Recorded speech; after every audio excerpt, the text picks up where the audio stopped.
A mysterious disappearance, a cursed island, a paranormal investigation that quickly spirals into something far beyond human understanding. What starts as a personal search for answers soon becomes a descendant into a place where reality feels thin and something else seems to be watching from the other side. This isn't just about exploring abandoned locations or piecing together clues left behind in the dark. It's about surviving in an environment that doesn't want to be understood and forcing your way through secrets that were never meant to be uncovered. So the question is simple.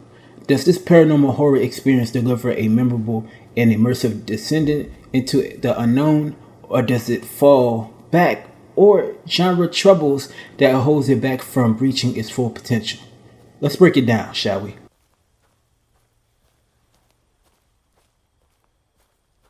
You step into the role of Alien Rebels, a paranormal investigator who is no stranger to the unexplained, but this time the case is personal. When his father suddenly vanished without a trace, the only real leads point towards a place that most people would rather forget entirely. Godstone Island, an abandoned, weather-beaten location off the British coast, shrouded in rumors, disappearance, and an occult history. What begins as a simple research for answers quickly turns into something far more disturbing. Upon arriving on the island, it becomes clear that this is not just any empty shell of land. It is a place filled with residual energy, forgotten rituals, and something that still lingers long after the people are gone. As you explore the desolate environments, you begin to uncover pieces of a much older history, events that were hidden, erased, or simply never spoken about. Every new area adds another piece to the puzzle that never feels like it was meant to be solved. And more that you actually learn, the less certain everything becomes. Supernatural entities begin to manifest, forcing you to question what is real and what is being projected by something beyond your understanding. The island doesn't just contain the past, it reacts to you in the present. At its core, this is a story about investigation, loss, and the dangerous pursuit of truth in a place where some answers should have stayed buried.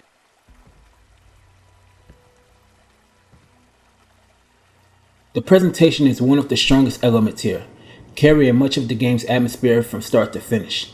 The visual design leans heavily into dark, gritty horror tones, and for most of the part, it works very well. The island feels deserted in a way that is not just empty, but historically abandoned, like life once existed here but was forced out by something unknown. That said, it's not without its technical issues. Occasional screen tearing can break immersion, especially during moments where the game is trying to build tension or deliver a strong atmospheric beat. It's not consistent, but it is noticeable enough to pull you out of the experience when it happens.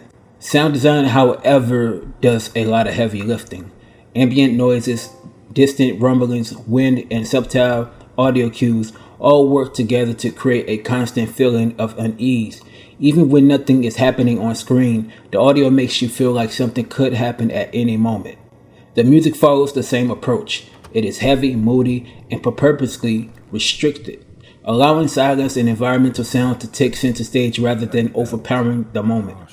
On the performance side, the game holds a fairly stable frame rate on current-gen hardware, generally running smoothly during exploration and stealth sequences. It isn't perfect, but it is constant enough to support the experience.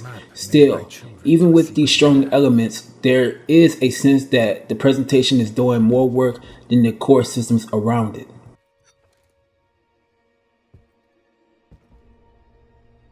The gameplay is built around three core pillars: investigation, stealth, and paranormal interactions. Rather than relying on action or combat, the game forces you into a role where observation and patience are your primary tools. You are not a soldier or a hero. You are an investigator trying to survive while piecing together the truth. The most important tool in your arsenal is the Mystic Pendium. This device is used to detect supernatural activity, reveal hidden objects, and unlock pathways that exist between the physical and spiritual world. It also introduces some of the game's more unique mechanics, including manipulating environmental events or reviewing past occurrences that help you understand what happened in certain locations. Stealth plays a major role throughout the experience. When encountering entities, you have no option to fight back. Instead, you must rely on hiding, crouching, and timing your movements carefully to avoid detection. This creates a constant tension, but it also means moments of waiting are just as important as moments of action. The horror design focuses more on psychological dread than constant scares. However, the game does occasionally lean on jump scare moments or force camera shifts that break the slow build-up is otherwise trying to create. Puzzle design is deeply integrated into the occult theme. You will be decoding fragmented text using paranormal tools like specialized visual devices and interacting with spiritual remnants to unlock new program paths. Progression often depends on your ability to connect information across different realms, which gives the game a strong investigative identity.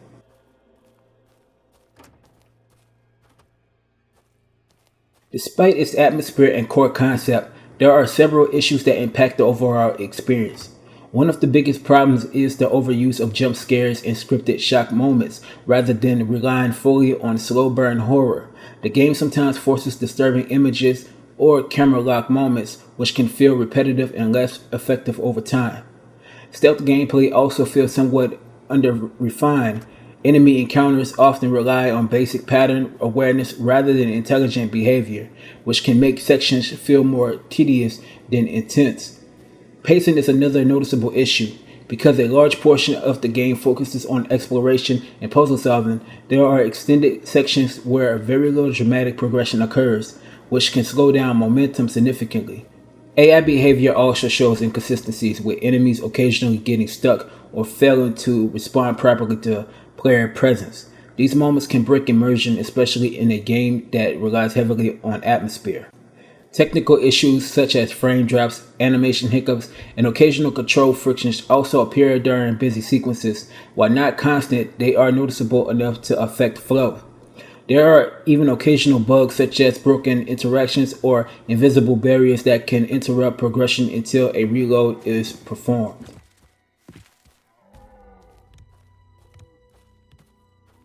The Occultist delivers a strong atmospheric horror experience built around investigation, stealth, and paranormal mystery. It excels in presentation and world design, creating a setting that feels consistently uneasy and immersive. However, it is held back by flawed stealth mechanics, occasional reliance on jump scares, and a range of technical issues that interrupts its flow. In the end, it is a game with a strong foundation that does not quite reach its full potential. For that, I'm giving it a 3 out of 5. And that wraps up the review. Thanks for watching. And for more gaming reviews and breakdowns, you're in the right place. If you enjoyed the video, drop a like and subscribe for more content here at the Gamer section.